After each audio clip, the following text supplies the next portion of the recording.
ఆ గ్రామం చిన్నది, నిశ్శబ్దమైనది. చెట్లు గాలిలో రహస్యంగా గుసగుసలాడుకుంటున్నాయి.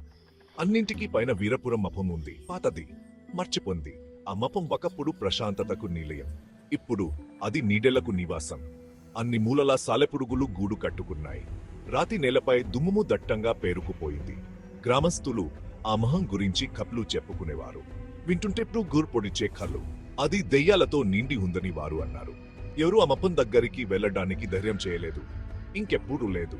అది కొండపై నిలబడి దగ్గరికి వచ్చే వారందరికీ నిశ్శబ్ద హెచ్చరికలా ఉంది. గ్రామస్తులు ఒక సన్యాసి గురించి గుసగుసలాడుకున్నారు. ఎర్రగా కాలిపోతున్న కళ్ళు ఉన్న సన్యాసి.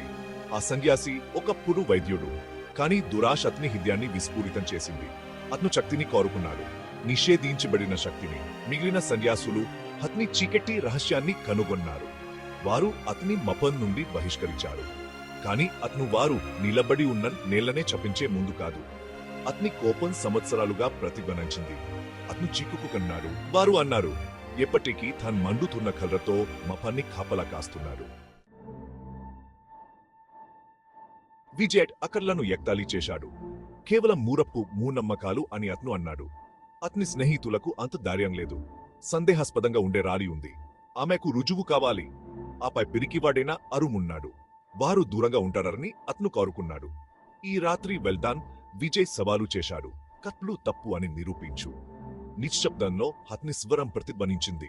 ఒక సవాలు. రాణి కడ్డూరు ఉత్సాహంతో మెరిశాయి. అరుణ్ గుండె బరువెక్కడం అతను గ్రహించాడు. తాను వెనక్కి తగ్గలేనని అతనికి తెలుసు. పచ్చెక్క తలుపు చప్పుడుతో తెరుచుకుంది. లోపలి గాలి బరువుగా చల్లగా ఉంది.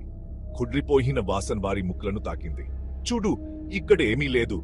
విజయ్ గుసగుసలాడాడు. అతని ధైర్యం అరుణ్ పరిగెత్తే హృదయాన్ని శాంతింపజేయడానికి ఏమీ చేయలేదు. ఆకస్మిక గాలి వీచడంతో తలుపు మూసుకుపోయింది. ఆ శబ్దం ఖాళీ హాల్డర్లో ప్రతిధ్వనించింది. అరుణ్ దూకాడు. అప్పుడు వారు అది విన్నారు. ఒక గుసగుస్. మొదట నెమ్మదిగా, తరువాత బిగ్గరగా పెరుగుతుంది. అది అన్ని చోట్ల నుండి, మరియు ఎక్కడా లేని చోటు నుండి ఒకేసారి వస్తున్నట్లు అనిపించింది. వారి ఫ్లాష్ లైట్లు గోడలపై నాటించేశాయి. నీడలు దూకి మెలితిరిగి వారి భయాన్ని ఎక్తాళి చేశాయి. గుసగుసలు బిగ్గరగా మారాయి. అక్కడెవరు? విజయ్ స్వరం వణికింది. అతను తన ధైర్యాన్ని కోల్పోతున్నాడు. జాకెట్టి దగ్గరకు వస్తోంది. అరుణ్ మెడకు చల్లటి చేయి తగిలింది. అతను అరిచాడు. రారి ఫ్లాష్ లైట్ కిరణ్ ఒక జత మెరుస్తున్న ఎర్రి కడ్డపై పడింది. సన్యాసి దెయ్యం వారి ముందు నిలబడి ఉంది. అతని కళ్ళు పురాతన కోపంతో కాలిపోయాయి. అతను నోరు తెరిచాడు. నిశ్శబ్ద అరుపు తప్పహించుకుంది.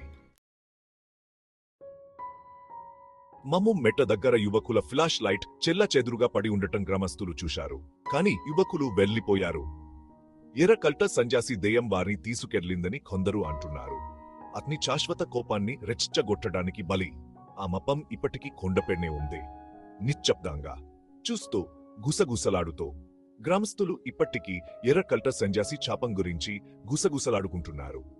అతని శాశ్వత జైలుకు భంగం కలిగించే తిర్యమున్నన్ ఎవరికైనా హెచ్చరిక.